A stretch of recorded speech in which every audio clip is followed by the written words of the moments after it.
Bonjour les start-upers, j'espère que vous allez bien. On va commencer aujourd'hui la première session technique des webinaires Startup AWS. Donc le premier webinaire aujourd'hui en fait va traiter des moyens techniques en fait pour onboarder facilement sur le cloud AWS. Alors moi je m'appelle Marc et je suis architecte solution chez AWS. Je travaille notamment à la station F où du coup j'ai pu rencontrer plusieurs startups et en fait je me suis confronté à ce type de problématiques, notamment comment facilement onboarder sur le cloud AWS, quelles solutions vers lesquelles s'orienter pour construire son application sur AWS. Aujourd'hui, on est sur une session de niveau 200, donc en termes de niveau, il y a des sessions qui commencent à partir de 100 où on est sur de l'introduction. Là, 200, on est sur une introduction technique, donc ça ne va pas être des sessions deep dive sur les services, mais on va avoir une overview en fait, globale d'une architecture sur AWS. Alors, aujourd'hui, je vais présenter trois topics importants. Donc, le premier, ça va être comment créer son architecture sur AWS, donc comment créer une fondation pour son application, pour son logiciel. On verra après de quel type de logiciel je parle. Là, c'est principalement comment créer son site web ou son back-end d'application mobile, par exemple. Ensuite, on verra comment rapidement mettre en place un pipeline de déploiement, donc pour justement itérer rapidement et apporter de nouvelles features à votre solution. On verra comment on peut automatiser en fait ce pipeline pour rapidement mettre en place de nouvelles features sur votre plateforme. Et en dernier lieu, on verra comment mesurer en fait l'impact de ces nouvelles features sur votre production et de voir comment on peut monitorer la plateforme AWS.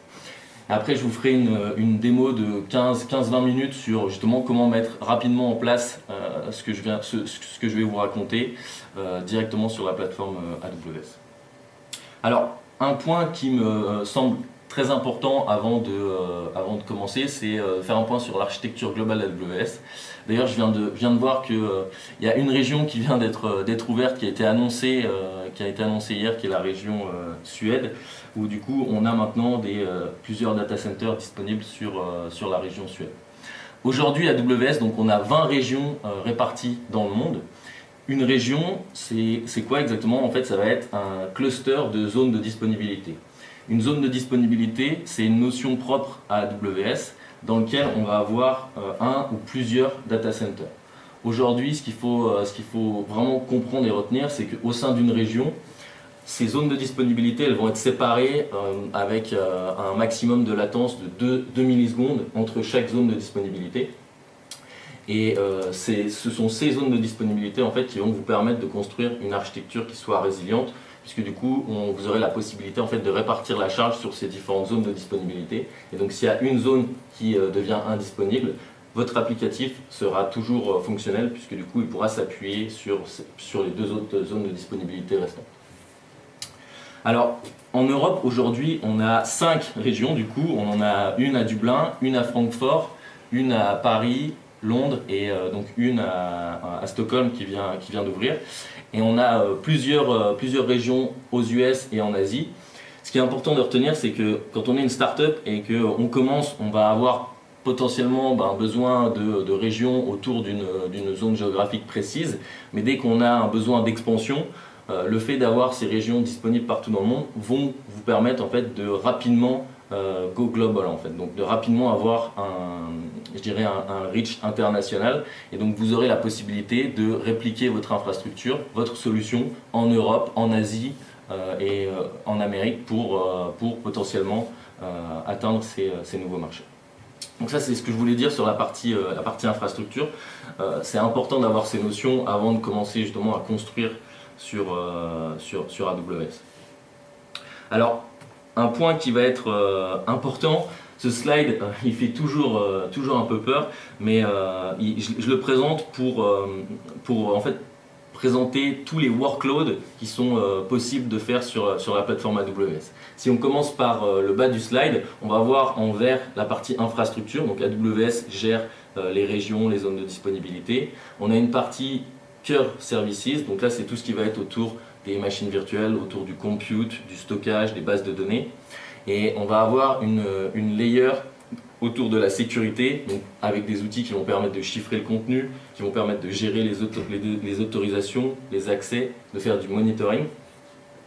Et par-dessus en fait ces core services, on va avoir des workloads qui vont être classés en fait par catégorie. Donc si vous souhaitez mettre en place des pipelines d'analytics, donc traiter de la donnée, on en parlera demain d'ailleurs pendant la session créer son data lake sur AWS, et on verra tous les outils en fait qui sont disponibles autour de l'analytics.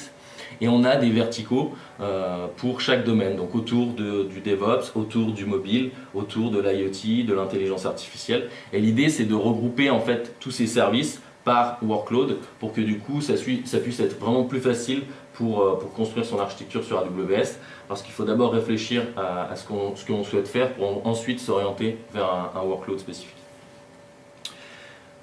Une notion qui va être importante avant de commencer la partie architecture, c'est ce qu'on appelle le Shared Responsibility Model.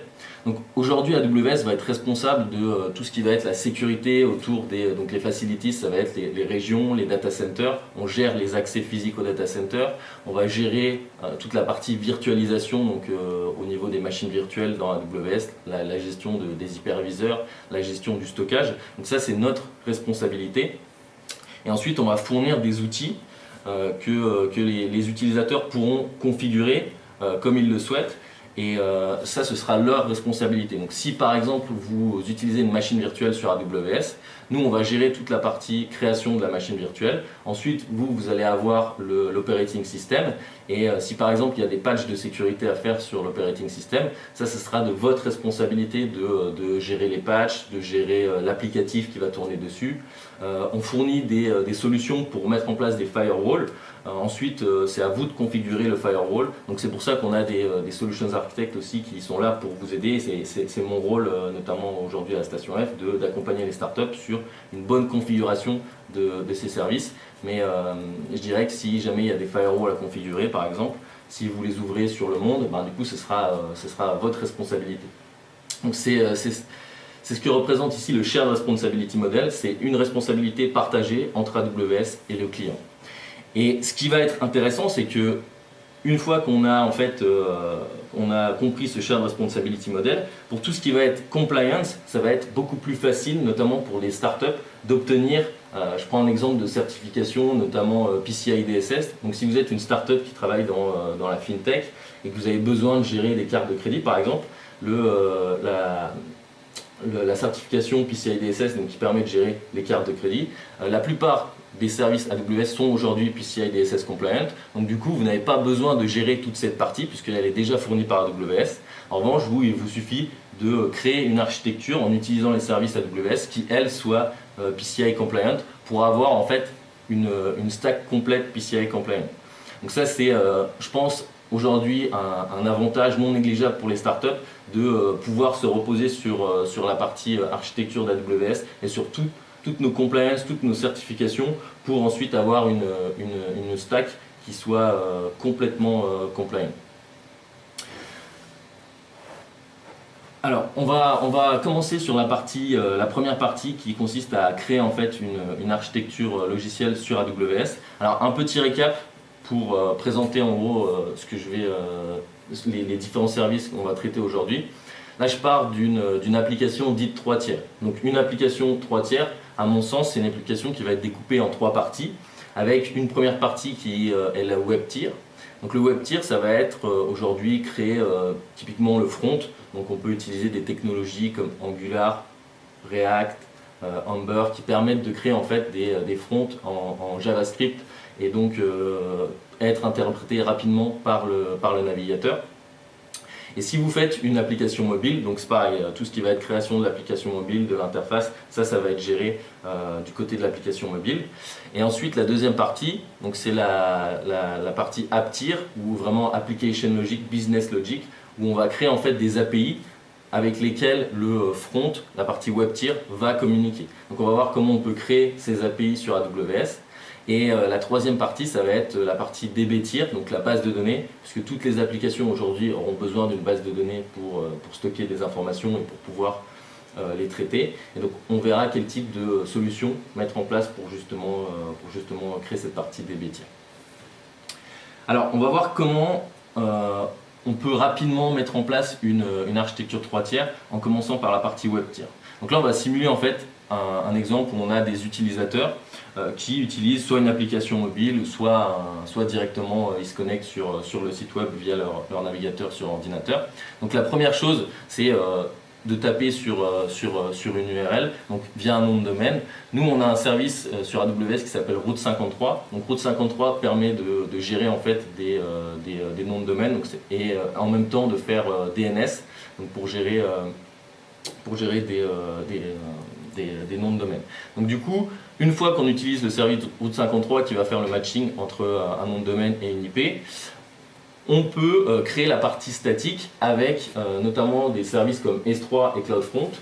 Aujourd'hui, S3 c'est un service qui permet de faire du stockage objet et donc on peut stocker tout le contenu, tout du contenu statique directement sur S3. Donc quand on va faire son site web, tout ce qui va être images, vidéos, JavaScript notamment, on peut le stocker directement sur S3 puisque du coup le JavaScript lui ne sera pas interprété côté serveur mais côté navigateur. Et donc le client pourra le télécharger directement à partir de S3. Alors pour optimiser, je dirais, le temps de téléchargement et la QoS de S3, on peut rajouter devant S3 ce qu'on appelle un CDN. Un CDN, c'est Content Delivery Network, qui permet de rapprocher le contenu en fait des utilisateurs finaux en le cachant notamment. Donc tout ce qui va être images, vu qu'elles sont utilisées par plusieurs utilisateurs, on peut les cacher et donc le rapprocher des utilisateurs finaux pour qu'ils puissent avoir une meilleure expérience utilisateur. Chez nous, le service de CDN s'appelle CloudFront et donc du coup on peut créer une partie web tier uniquement en stockant son JavaScript sur S3, en positionnant un CDN devant et on a directement mis en place un site web. Ensuite, il faudra mettre en place toute la partie business logic, donc là ça va être tous les appels API qui vont être faits pour chaque utilisateur.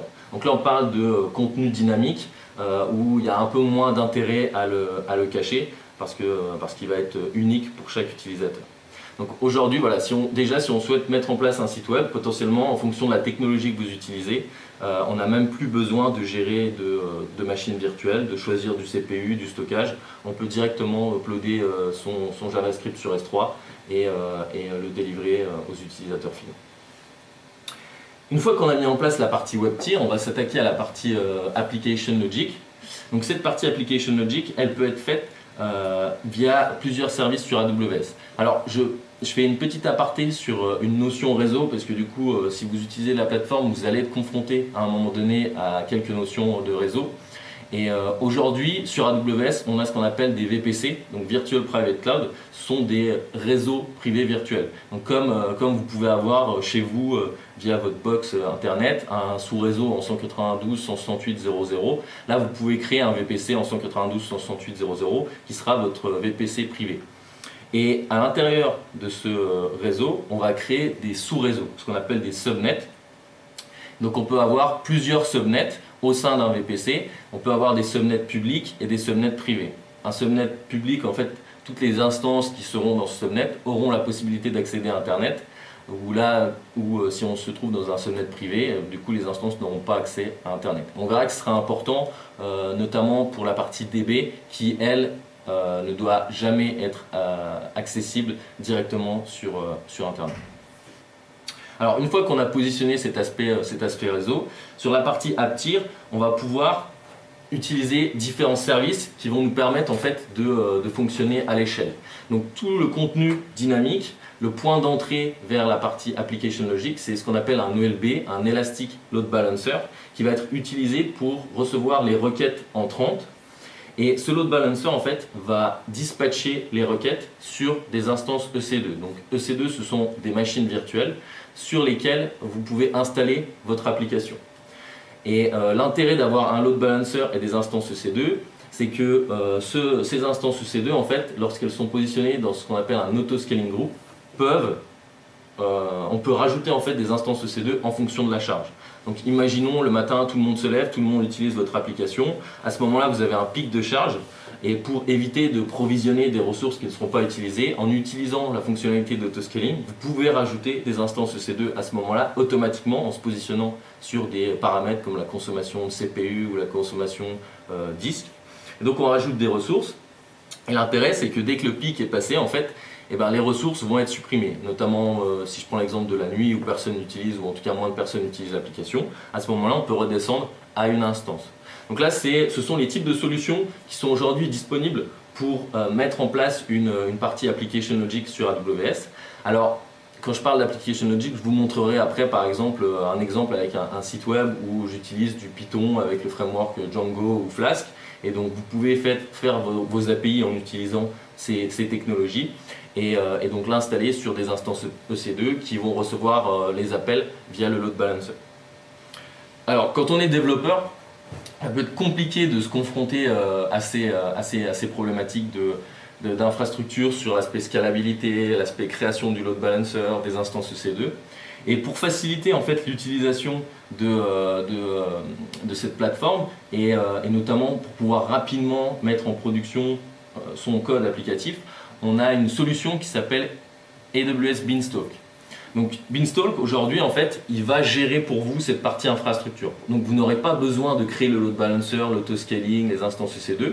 C'est Beanstalk qui va le gérer pour vous. Donc vous aurez juste à définir en fait votre code applicatif, l'envoyer à Beanstalk et en fait Beanstalk va s'occuper de le déployer sur les instances EC2, il va s'occuper de créer le load balancer, l'autoscaling et vous n'aurez pas besoin de le gérer. Donc c'est vraiment un outil qui est designé, destiné pour les développeurs pour leur permettre de rapidement mettre en production en fait leur application en respectant des patterns, des bonnes pratiques d'architecture sur tout ce qui va être scalabilité, résilience au niveau des services. Donc s'il y a vraiment un point à retenir, c'est que Beanstalk aujourd'hui, il va gérer pour vous la partie infrastructure, déploiement de l'infrastructure. Il va gérer la partie déploiement applicative. Donc du coup, vous pourrez lui fournir différentes versions de votre application et Beanstalk, lui, va se charger de faire le déploiement de ces applications. Alors ici, on a un schéma qui représente rapidement en fait, le fonctionnement de Beanstalk. Donc là, on voit que dans un environnement Beanstalk, en fait, il y aura un load balancer qui va être créé, une partie auto-scaling avec les instances EC2 et il y aura un nom de domaine en fait, associé au Beanstalk et donc du coup vous pourrez directement récupérer le nom de domaine qui sera en fait votre application fonctionnelle. Et Beanstalk est directement intégré avec des services de monitoring, donc notamment CloudWatch qui permet aujourd'hui de centraliser tout ce qui va être log infrastructure, log applicatif sur AWS et un système d'alerting. Donc typiquement si votre infrastructure commence à scaler, vous pouvez recevoir des notifications par mail, par SMS pour vous dire que la charge augmente sur votre infrastructure et de la même façon elle peut diminuer sur votre infrastructure. Aujourd'hui Beanstalk c'est un service qui supporte énormément de langages, de plateformes. Donc si vous développez en PHP, en Python, en .NET, en Node, vous pouvez intégrer votre code directement dans Beanstalk et lui va se charger de le déployer. En plus de déployer la partie infra.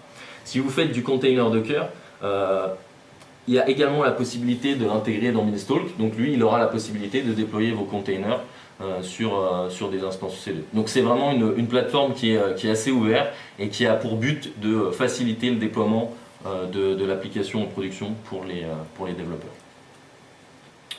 J'avais un petit récapitulatif aussi sur les modes de déploiement. Ça, ce sont des notions importantes et si vous commencez à utiliser Beanstalk, vous pourrez être confronté aux différents modes de déploiement. En gros, si je prends le premier mode qui s'appelle All at Once, si dans Beanstalk il y a plusieurs instances EC2, lui ce qu'il va faire c'est avec le mode All at Once en fait il va directement sur ces instances envoyer la partie, mettre à jour la partie applicative, ce qui va potentiellement résulter à une interruption de service parce que du coup on va couper l'application existante pour mettre en place sur la même instance la nouvelle application.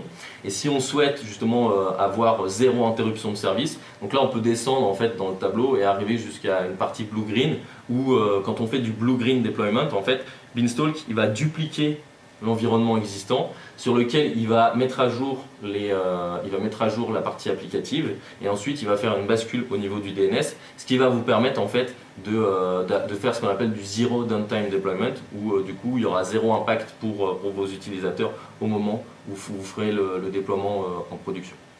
Donc ça, ce sont des considérations à avoir en tête aussi au moment où on va mettre en production une solution. Est-ce qu'on prévoit une interruption de service ou pas? C'est vraiment aussi en fonction des mises à jour des features. Mais ce qui est important, c'est que ce type de fonctionnalité est très utile, puisque ce sera toujours mieux que de se connecter en SSH sur une instance et de faire le déploiement à la main. Alors, quelques bonnes pratiques sur l'utilisation de Beanstalk. Donc moi je conseille de faire un peu je dirais de benchmark sur votre application. Donc il faut déjà prendre un mode Beanstalk classique, donc où il va vous créer une instance avec une certaine capacité de CPU et de RAM sur laquelle l'application va être configurée, va être installée. Et donc là il faudra essayer de la load tester pour voir quel va être le paramètre discriminant. Donc est-ce que l'application va consommer plus de CPU, est-ce qu'elle va consommer de la mémoire, est-ce qu'elle va consommer de la bande passante, de l'accès au disque par exemple. On a besoin en fait d'avoir cette notion pour définir le trigger, donc le paramètre qui va déclencher le scaling. Donc ça c'est important pour comprendre votre application, à savoir si votre application elle consomme beaucoup de CPU. Donc du coup on va peut-être s'orienter vers le CPU pour scaler. Si jamais elle ne consomme pas du tout d'accès disque et que vous configurez des scaling policies, donc ce sont les polices qui sont utilisées pour rajouter des instances, à ce moment-là ça ne va pas être utile. Donc il faut essayer de comprendre les bottlenecks, les points limitants au niveau de son application. Et un dernier point, Beanstalk aujourd'hui vous autorise de créer en fait la partie database tier, donc la partie base de données à l'intérieur du Beanstalk. Mais moi je recommande de ne pas le faire et de le créer de façon séparée, puisque si vous supprimez votre partie Beanstalk, lui il va supprimer tout l'environnement qu'il a créé, et donc s'il a créé la base de données, il va la supprimer. Et généralement on souhaite que la base de données soit toujours disponible. Alors, sur la partie DB tier, donc là on a vu comment créer une partie web tier avec CloudFront S3, la partie application tier avec Beanstalk, et maintenant la partie base de données. Donc là je me suis volontairement focalisé sur le service RDS qui permet en fait de manager, donc RDS c'est pour Relational Database Services, qui permet de manager pour vous des bases de données SQL. Donc vous pouvez choisir une base de données type MySQL, type PostgreSQL, MariaDB, et donc nous, AWS, on va gérer cette base de données pour vous. Donc on va créer potentiellement un master, un slave pour faire du failover. On va potentiellement chiffrer le file system associé. Donc ça c'est une checkbox que vous configurez et donc nous on pourra chiffrer la donnée. On a la possibilité de faire des backups automatiques. Ça aussi c'est très important pour votre base de données. Donc on fait des backups qui sont incrémentaux, donc uniquement la différence qu'il y a eu en écriture, et on les stocke directement sur S3. Donc on va gérer pour vous cette partie base de données. Et vous aurez la possibilité ensuite de directement l'intégrer via un endpoint, puisque du coup RDS va vous fournir un endpoint de base de données que vous pourrez envoyer dans votre application. Donc aujourd'hui pour moi c'est intéressant de commencer tout de suite avec des bases de données SQL classiques, rien que pour des notions d'utilisateurs ça peut être vraiment très facile à gérer. Je vois des startups qui commencent avec des bases de données NoSQL type Mongo par exemple, et rapidement en fait elles sont confrontées à des problématiques sur comment correctement configurer le MongoDB, comment correctement récupérer de l'information surtout de ce MongoDB, puisque du coup on fait beaucoup de get, de put, donc ce sont des commandes qui sont plutôt simples. Là où SQL aujourd'hui, c'est une base de données qui est, c'est un modèle de requêtage de base qui a fait ses preuves. Et il y a énormément de compétences disponibles autour du SQL. Donc c'est pour ça que je conseille de toujours d'abord commencer avec un SQL, et ensuite si vous avez un besoin spécifique de scalabilité, où vous avez énormément d'écriture, où vous avez de la donnée, où vous ne connaissez pas potentiellement les schémas de cette donnée, là vous pouvez peut-être vous orienter sur du NoSQL après. Mais d'abord commencer avec du RDS. Alors là on a vu les trois composants pour créer justement cette partie infrastructure, cette partie applicative sur AWS. Et un dernier qui va être important, c'est CloudFormation. Aujourd'hui, tous les services là que je vous ai présentés, vous pouvez y accéder via la console AWS. Vous pouvez créer cette infrastructure en passant par la console, en faisant du clic-clic, mais ça va pas être je dirais que ça va pas être la meilleure façon de le faire. Aujourd'hui, on parle beaucoup d'infrastructure as code parce que l'infrastructure est virtualisée et donc les ops ont la possibilité de faire de l'infrastructure comme les développeurs en fait en développant cette infrastructure. Et donc on a un service qui s'appelle CloudFormation qui va permettre de créer des templates. Donc ces templates ils vont être disponibles au format JSON ou au format YAML. Et donc vous allez définir dans ces templates CloudFormation toutes les ressources que vous allez créer dans l'infrastructure. Donc les VPC, les subnets, le beanstalk, le RDS, S3, CloudFront. Et donc tout ça peut être stocké dans un fichier. Et l'intérêt c'est que du coup vous avez à un instant T une version de votre infrastructure qui a été validée et qui peut fonctionner. Et ça c'est un avantage non négligeable. Et un autre avantage, c'est la possibilité, tout à l'heure je vous présentais toutes les régions AWS, si vous avez déployé votre infrastructure en Europe et que vous voulez targeter le marché américain, potentiellement vous avez votre infrastructure sur la région Europe via un template. Vous pouvez envoyer ce template CloudFormation sur la région US, donc East Coast ou West Coast, et donc directement vous allez répliquer, recréer les ressources sur ces régions, et donc en un clic de doigt en fait vous allez être disponible sur le marché américain. Et ça c'est vraiment important, et donc je conseille toujours de regarder un peu des services comme CloudFormation. Si vous êtes, il y a aussi un autre outil qui est pas mal utilisé qui s'appelle Terraform, qui est fait par la société HashiCorp, et donc si vous préférez utiliser Terraform, vous pouvez utiliser Terraform. Mais c'est important d'avoir en tête l'aspect infrastructure as code plutôt que d'utiliser la console pour créer son infrastructure. Alors maintenant on va parler de la partie, une fois qu'on a je dirais le socle de son infrastructure, on va voir les bonnes pratiques justement pour mettre à jour continuellement son infrastructure, l'applicatif qui va être positionné sur cette infrastructure. Alors on parle aujourd'hui de pipeline de déploiement, donc une CI/CD pour Continuous Integration, Continuous Delivery. Donc je m'explique, un pipeline de déploiement aujourd'hui, moi je le conçois selon quatre sections. La première c'est la notion de source, donc vous aurez la possibilité via un système de versionning comme Git, donc avec des outils comme GitHub, GitLab, de justement versionner votre code, c'est ce qu'on appelle la gestion des sources. Et ensuite vous avez une partie build. Cette partie build, c'est l'endroit en fait où vous allez, à partir du code source, générer ce qu'on appelle un objet, un artefact qui pourra être déployé en production. Cet artefact, vous aurez fait des tests unitaires dessus, vous aurez généré de la documentation, vous savez qu'il fonctionne de façon, je dirais, unitaire, mais vous ne savez pas encore comment il va fonctionner sur la production avec un environnement global. Donc la partie source et build, c'est ce qu'on appelle l'intégration continue ou la continuous integration. Et donc le build, aujourd'hui, il y a des outils, alors il y a des outils comme Jenkins qui permettent de faire cette partie build. Jenkins, ça peut être un peu compliqué à le mettre en place.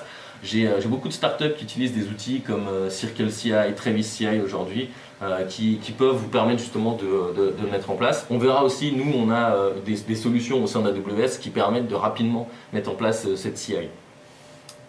Et une fois qu'on a mis en place justement la CI, on va vouloir en fait déployer cet artefact sur une plateforme dite de staging.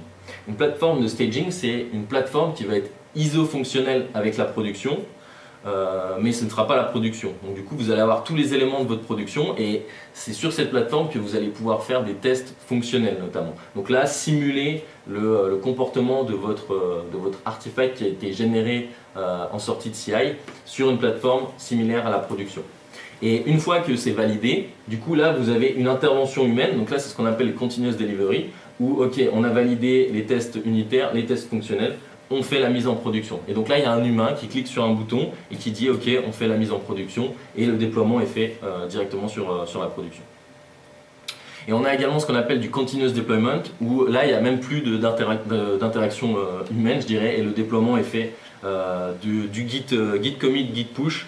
Le code passe par tout le pipeline et va directement en production. Donc là, il faut faire confiance à son pipeline de déploiement, aux tests qui ont été mis en place avant de mettre en place ce type de solution.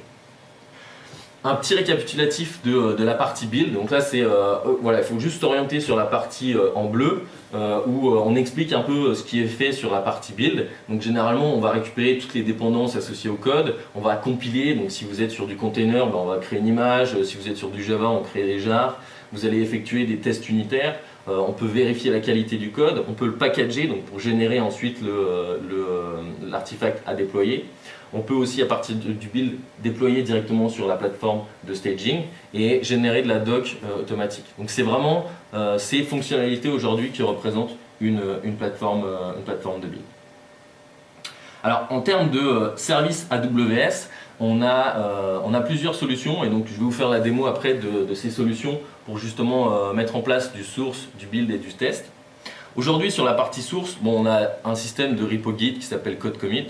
Si vous avez comme utilisation du GitHub, GitLab, pas de souci, vous pouvez conserver ce type d'utilisation. On a une intégration avec GitHub notamment. Pour la partie build, on a un outil qui s'appelle Code Build où vous aurez la possibilité de faire tout ce qui a été défini précédemment. Pour tout ce qui va être testing, aujourd'hui on ne va pas fournir d'outils directement intégrés dans la plateforme AWS. En revanche, on a une solution qui s'appelle la Marketplace AWS, qui est une marketplace comme la marketplace Amazon, sur laquelle vous allez pouvoir trouver en fait toutes des solutions de vendeurs de logiciels qui sont directement packagées sur AWS, et donc vous avez la possibilité de l'intégrer directement avec votre plateforme AWS. Donc ça peut être une façon aussi de chercher, de trouver des solutions pour faire du test. Et pour tout ce qui va être déploiement, donc on a un agent qui s'appelle Code Deploy qui peut s'installer sur les instances EC2 et faire le déploiement. On aurait pu rajouter aussi ici Beanstalk, puisque Beanstalk va gérer le déploiement applicatif en plus de gérer le déploiement de l'infrastructure. Et ce pipeline, ces différents outils en fait ont besoin d'être connectés les uns avec les autres, et en fait ils sont connectés via ce qu'on appelle un outil qui s'appelle Code Pipeline pour créer justement ce pipeline data de bout en bout. Et pour simplifier justement l'utilisation de ces outils, puisque du coup là on en a déjà 4, ça peut être compliqué de savoir comment les agencer, on a créé un système de templating qui consiste juste à choisir en fait le type de projet qu'on souhaite mettre en place. Est-ce que c'est une application web, le type de langage utilisé, le type de solution, donc est-ce qu'on veut utiliser du Beanstalk ou de l'EC2. Et cet outil en fait s'appelle CodeStar, qui permet en fait de créer des templates de pipeline de déploiement. Donc là il me reste 2-3 slides avant que je vous fasse la démo de la création d'un CodeStar notamment.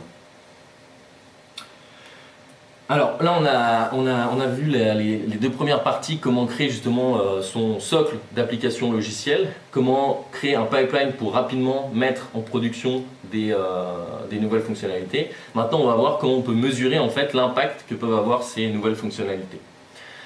Donc aujourd'hui, on a des services sur la plateforme AWS qui vont vous permettre de mesurer l'impact sur votre infrastructure, donc notamment CloudWatch, qui est vraiment central puisque du coup CloudWatch va permettre de centraliser en fait tout ce qui va être métrique associé à l'infrastructure, donc la consommation des services, donc RDS, Beanstalk. En plus, sur CloudWatch, vous avez la possibilité de renvoyer et de centraliser tous vos logs. Et donc du coup, tous les logs de votre application peuvent être centralisés à un seul endroit, ce qui va vous permettre après de faciliter le débugage. Et ça c'est plutôt intéressant. En plus, on a sorti une nouvelle fonctionnalité à reInvent la semaine dernière, ou il y a 2 semaines, qui permet justement de créer des dashboards automatiquement sur CloudWatch et d'avoir des insights sur ce qui se passe au niveau des logs. Un service qui va être plutôt intéressant et qui, à mon sens, devrait être plus souvent utilisé, c'est Trusted Advisor. Trusted Advisor, en fait, il va se baser sur les 5 piliers d'une architecture AWS correctement optimisée, donc en se basant sur l'aspect sécurité, l'aspect résilience, performance, coût et service limite. Et en fait, Trusted Advisor, il va scanner votre infrastructure en temps réel et il va vous dire, par exemple, si vous avez des ports qui sont ouverts sur le monde, il va vous dire est-ce que tu es sûr que tu veux que ce port il soit ouvert. Il va vous regarder la consommation des instances potentiellement et puis il va dire tiens, tu as une instance, elle est utilisée à 5% de CPU, est-ce que tu veux pas prendre une instance plus petite, ça te ferait économiser des ressources. Et donc lui, il va vraiment être là pour essayer de se focaliser sur une bonne utilisation de la plateforme AWS pour que du coup vous soyez au maximum optimisé sur ces 4 piliers. Alors, la partie la plus intéressante, l'aspect démo. Donc du coup, ce que je vous propose en fait, c'est de créer via CodeStar un pipeline de déploiement qui va se connecter à mon repo GitHub. Et une fois qu'il sera connecté à mon repo GitHub, en fait, je vais pouvoir faire des commits. Et ces commits en fait vont passer par le pipeline de déploiement. On va utiliser le service CodeBuild ici qui va me générer un template CloudFormation. Et ce template CloudFormation, une fois généré, va être envoyé au service CloudFormation. Et le CloudFormation en fait va me créer un Elastic Beanstalk avec mon application dessus. Donc ça va être la première partie où du coup on va voir comment rapidement en 10-15 minutes créer cette infrastructure et après on pourra voir justement comment on peut faire des commits, faire des pushes et comment ces commits vont traverser en fait tout le pipeline pour arriver en production sans avoir à se connecter notamment au SSH pour faire des mises à jour, ce qui peut être problématique quand on commence à scaler. Quand on est tout seul, ça peut aller, mais quand on est plusieurs, ça peut devenir compliqué. Alors du coup, je vais me connecter sur ma console.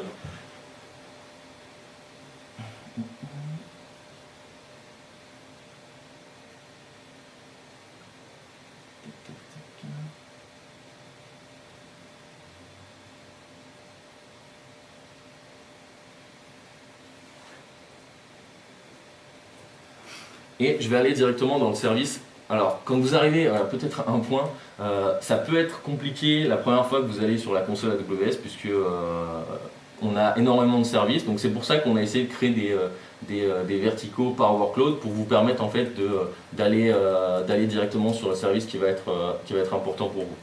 La première chose à vérifier quand vous êtes sur la console AWS, c'est en haut à droite la région que vous allez utiliser. Donc là, moi, je me suis positionné sur la région Irlande, mais en fonction de votre besoin, vous allez choisir la région la plus adéquate. Donc là, je peux directement dans le moteur de recherche taper le service qui m'intéresse. Donc là, je vais aller sur CodeStar.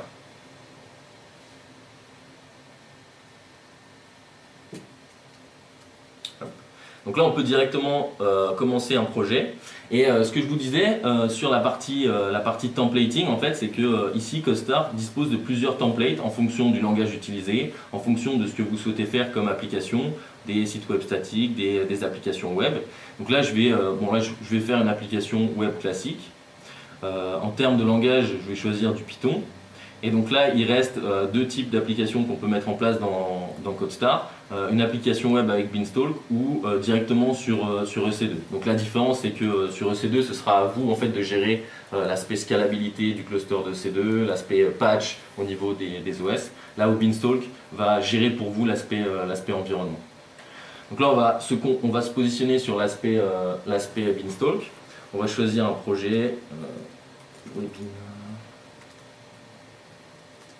Test. Et on peut directement se plugger soit sur CodeCommit, qui est notre repo Git, ou alors directement sur GitHub. Donc on a besoin de se connecter à GitHub. Et là, il s'est bien connecté à mon repo GitHub. Donc là, je suis owner Marc Cabossel. Et il va me créer en fait un répertoire dans mon projet, dans mon repo GitHub. Donc sur ce que va créer ici CodeStar, en fait il va nous créer donc, le repo dans GitHub, il va utiliser CodeBuild pour générer le template CloudFormation, il va le déployer avec Beanstalk et on aura un système de métriques directement intégré avec CloudWatch. Et donc là on peut créer le projet. On a besoin de sélectionner ce qu'on appelle une key pair. Donc une key pair c'est une paire de clés publiques, clés privées qui vont être utilisés en fait pour se connecter à l'instance EC2 en SSH si jamais vous avez besoin. Logiquement, en utilisant Beanstalk, on n'a pas besoin, mais il vous autorise quand même à vous connecter sur l'instance EC2 et aujourd'hui, nous, on le fait via un système de clés privées, clés publiques.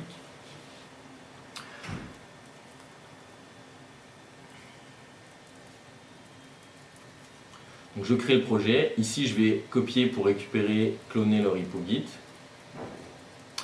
Et voilà, on a lancé, donc là on est sur l'interface de CodeStar et on a lancé la création du projet. Alors logiquement, ça prend entre 5 et 10 minutes pour créer toute cette infrastructure.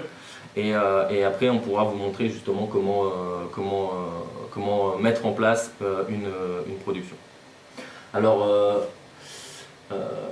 je ne sais pas si on peut je vais peut-être vous montrer directement ce que va faire CodeStar en fait à ce moment-là. On peut aller donc dans CloudFormation pour visualiser la stack qui va être créée. Donc ici, on voit que le projet CodeStar en fait a créé un template CloudFormation.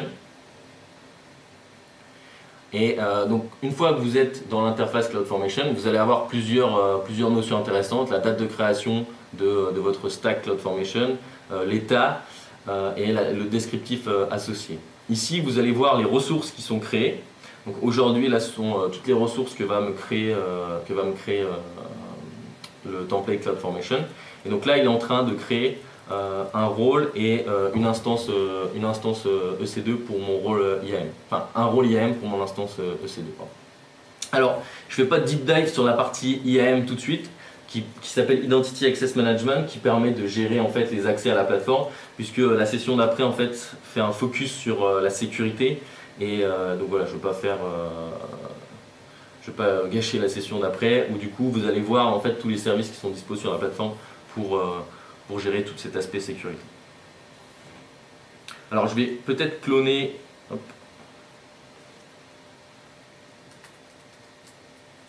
Je vais cloner en fait le repo qui a été créé.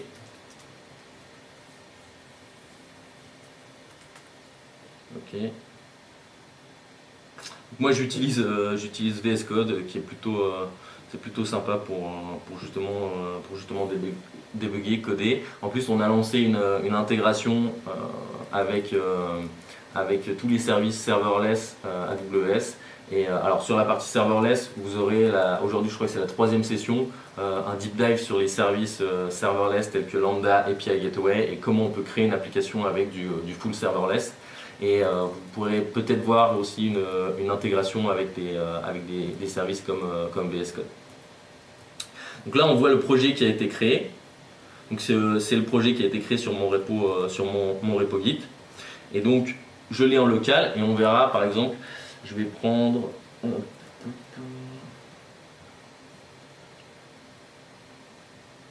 donc là je vais avoir un fichier index HTML, donc je pourrais le modifier et on verra une fois que j'aurai fait cette modification si je peux l'utiliser en live.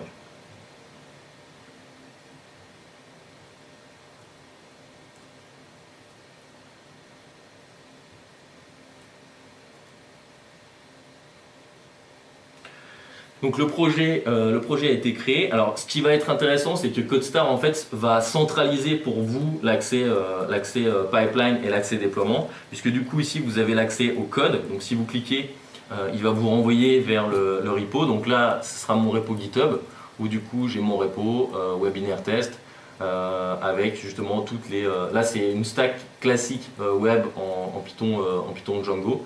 Et donc il vous a créé automatiquement ce repo sur GitHub, là où après vous appliquez les modifications que vous souhaitez sur le repo GitHub.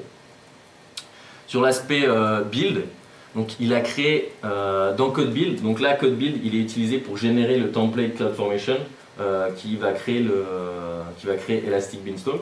Donc là on peut voir CodeBuild comment il a été utilisé.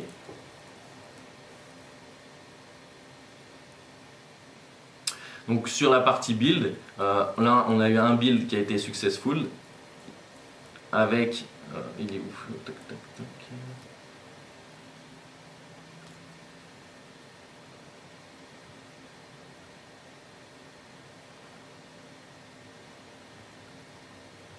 Je voulais vous montrer les détails du build.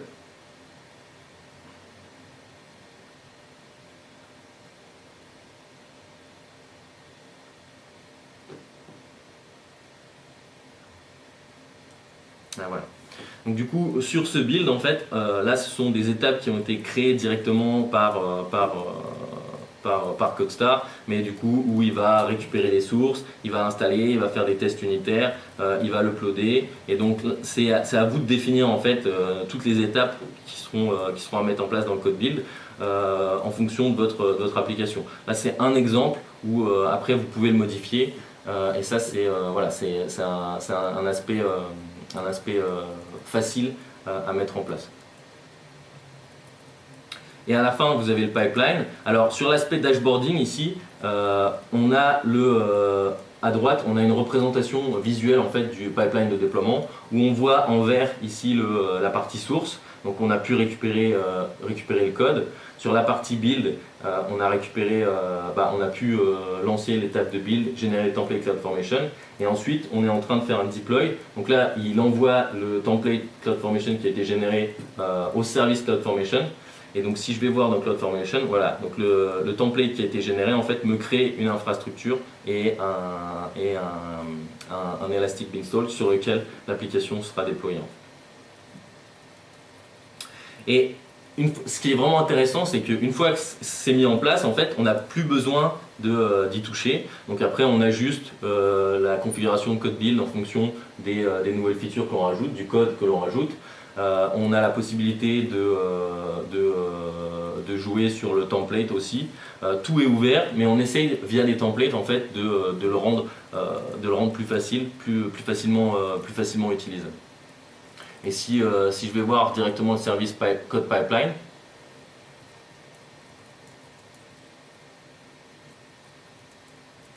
voilà, ici on a accès au pipeline, donc on voit que sur la phase deploy, là il est en train de lancer le template CloudFormation et il est en train de s'exécuter. Où on a le temps d'exécution. Donc si vous êtes sur un aspect développement local, c'est sûr que là on est vraiment sur l'aspect production. Donc c'est au moment où on va mettre en production, vous avez besoin de mettre ce pipeline pour valider que ça ne va pas impacter votre production. On n'est pas sur un aspect test en local. Donc généralement le développeur doit faire des tests en local avant de committer, histoire d'éviter qu'il y ait plein d'erreurs aussi au niveau du pipeline de déploiement.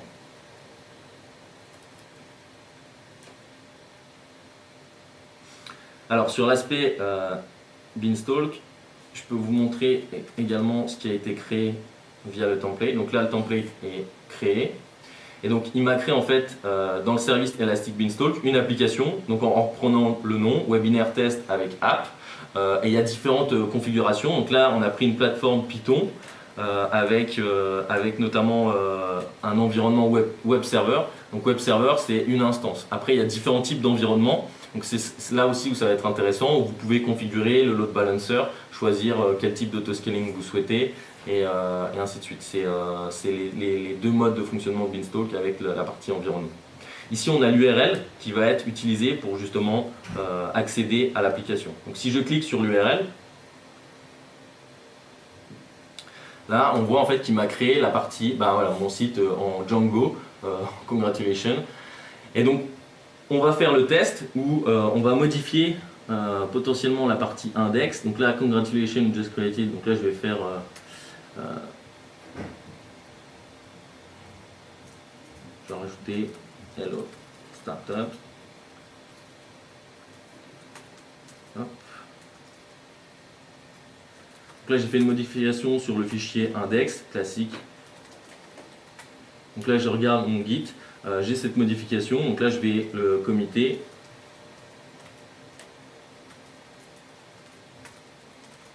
Je commit. Donc toujours important aussi de mettre les bons commentaires au niveau du commit. Ça, je sais que c'est compliqué, ça peut être lourd, mais c'est important pour après savoir si vous avez besoin de faire des rollbacks ou non. Donc là je tape modifier index HTML, je devrais être un peu plus exhaustif. Et on va faire un git push où là du coup je vais pusher directement la modification sur mon repo git. Donc là je peux retourner voir le pipeline et logiquement en fait lui va détecter dès qu'il y a une modification au niveau du repo.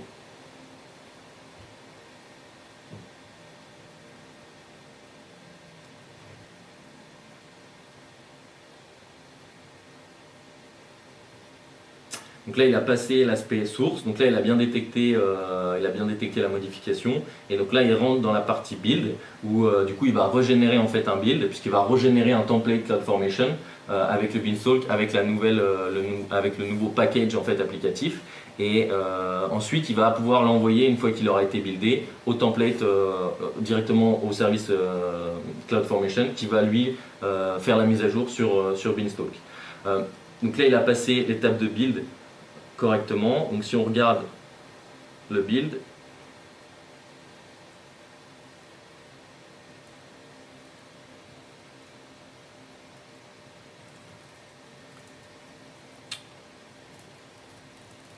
Ok. Je préfère me remettre sur mon aspect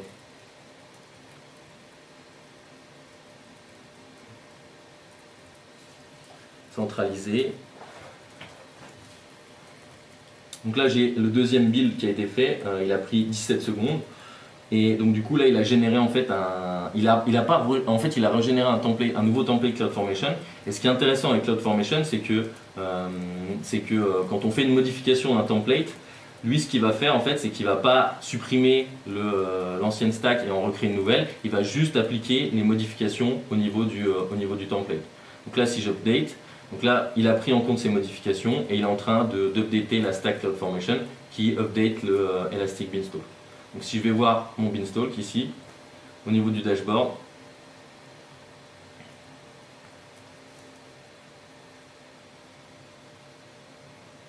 voilà, on doit avoir une modification de l'environnement. Alors, normalement ça prend 2-3 minutes, donc juste histoire d'être correctement dans les temps, je voulais juste vous présenter la suite. Donc là je vous ai expliqué comment créer en fait une application 3 tiers sur AWS. Donc c'est une application dite monolithique où sur la partie Beanstalk en fait on va avoir toutes les fonctionnalités au sein d'une même application. Aujourd'hui, on parle beaucoup de microservices, donc l'aspect microservice, c'est diviser justement ce monolithe en plusieurs parties où chacun des services va s'attacher en fait à remplir une fonctionnalité précise. Et donc du coup, c'est pour ça qu'on a mis en place aussi 2 sessions, puisque aujourd'hui, je dirais c'est plus facile de mettre en place des microservices avec des containers ou avec du serverless. Donc on aura une session sur les containers demain à 14 h sur justement comment construire une architecture microservice avec des containers et des solutions comme ECS, EKS, Fargate chez nous. Et sur l'aspect serverless, donc c'est la session qui commence à 16 h aujourd'hui, où du coup on présentera comment mettre en place une architecture serverless sur AWS. Un lien qui va être plutôt utile pour vous, c'est un projet qui s'appelle Startup Kit Template, qui va permettre de mettre en place et de lister en fait des templates CloudFormation qui vous permettent de créer des VPC, des Beanstalk, des RDS, des templates pour vous donner des alertes au niveau du billing. Et donc c'est un projet GitHub qui est maintenu par des architectes solutions chez nous sur la partie startup. Et le but c'est de faciliter l'utilisation des services AWS pour les startups. Donc je regarde si le build est terminé. Donc là il est en train de mettre à jour l'environnement Beanstalk. Si je vérifie ici mon URL, donc là il a bien fait la modification directement en production. Donc on peut voir que l'URL n'a pas changé et qu'on a pu rapidement en fait, sans avoir à se connecter ou quoi que ce soit sur une instance, mettre à jour en fait notre code applicatif. Alors voilà, je crois qu'on est bien. Donc je vous invite vraiment à tester et à regarder en fait ce projet GitHub pour vous inspirer de ces templates. Ce sont des templates génériques, mais ce qui est intéressant, c'est que du coup vous pouvez ensuite vous les modifier et les adapter à vos propres besoins. Et donc si vous avez besoin de conseils ou si vous voulez communiquer, rentrer en contact avec moi, vous pouvez directement m'ajouter sur LinkedIn ou me contacter sur Twitter. Après je suis disponible aussi à Station F 2 jours par semaine, donc n'hésitez pas aussi si vous passez à Station F à passer par le bureau AWS. Donc je vous remercie d'avoir écouté ce webinaire, j'espère que ça a été utile pour vous et que du coup voilà, vous pourrez tester et assister aux prochaines sessions. Donc je vous invite à rester pour assister à la partie Deep Dive Sécurité animée par un autre architecte solution qui s'appelle Walid chez nous et qui va vous présenter les bonnes pratiques en termes de sécurité sur la plateforme AWS. Je vous remercie et je vous souhaite une bonne journée.